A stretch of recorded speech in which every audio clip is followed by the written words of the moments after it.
All rise. 25 years on the bench without opposition. But now Superior Court Judge John Morse faces an opponent who makes this claim. I've had lots of attorneys call me up, email me, tell me about horror stories behind the scenes because they're afraid to come forward. Judge Morse can't be quite as blunt with what he thinks.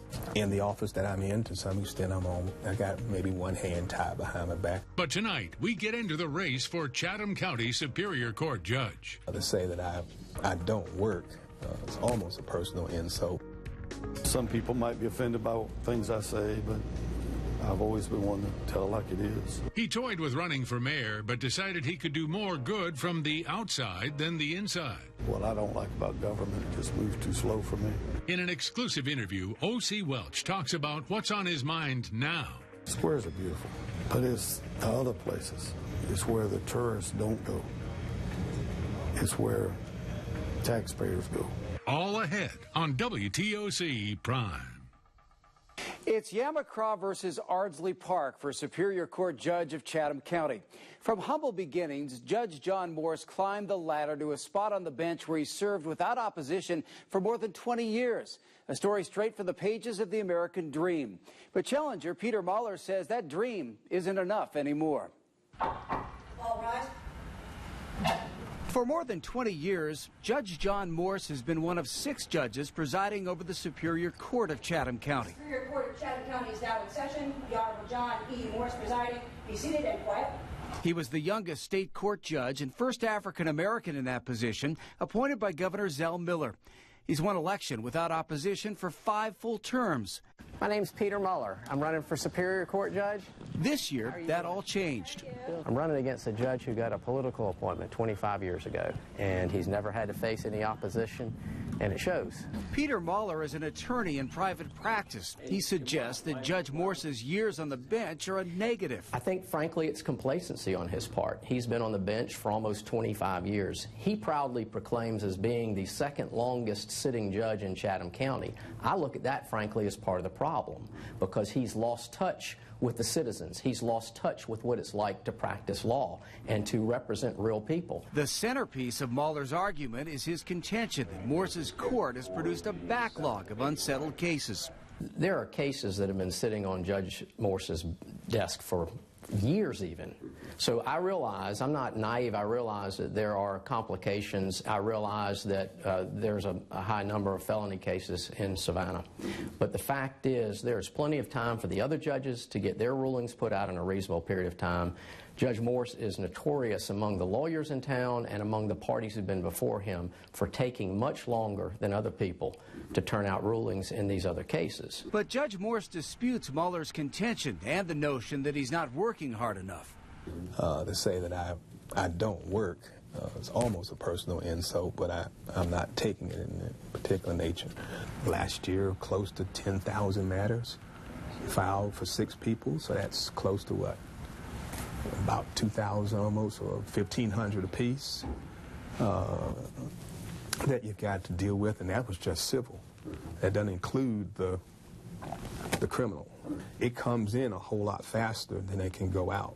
Morse adds that the number of cases that come before him can't determine the justice that he dispenses. The courts can't be, for lack of a better word, can't be bullied into allowing the pressure dictate justice. Even though I'm giving that particular case my undivided attention at that time, it is not the only one I have. Because there's someone else I got to give my undivided attention to as well. And balancing all of that with the volume that you have to deal with is where the expertise comes in. Muller is a product of Savannah's Catholic schools, Blessed Sacrament and Benedictine. He graduated from UGA and UGA Law. He's vice president of the Hibernians and the German Heritage Society. And he does a mean James Brown.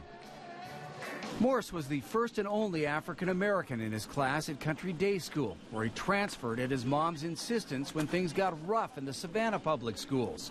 He attended college at Georgia State, then Mercer Law School, where in his final year he hit a wall. I had my father murdered in the streets of this city, and that was during my last year of law school. I had to come to grips, like most crime victims with how to deal with the system.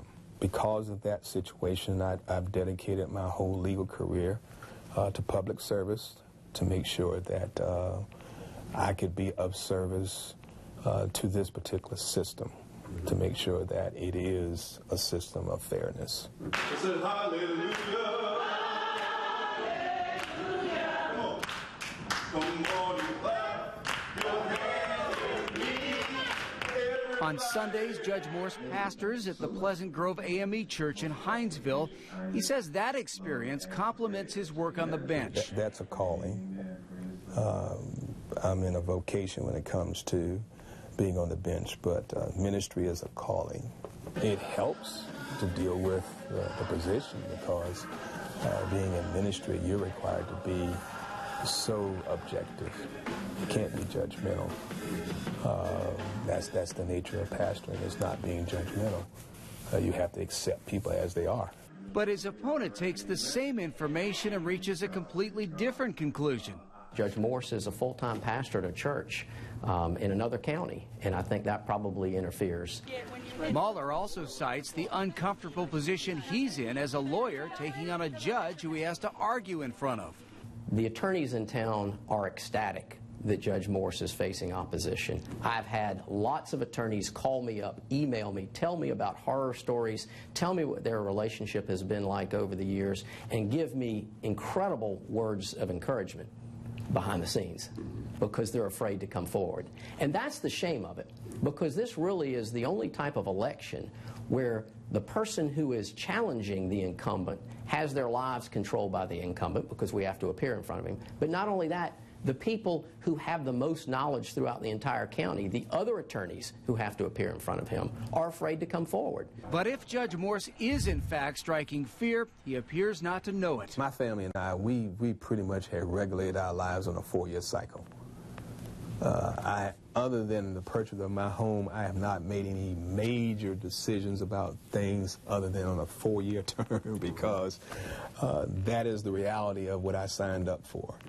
I did not seek the offers thinking that I would be here forever or that I'm entitled to be here without being challenged in any way, one way or the other.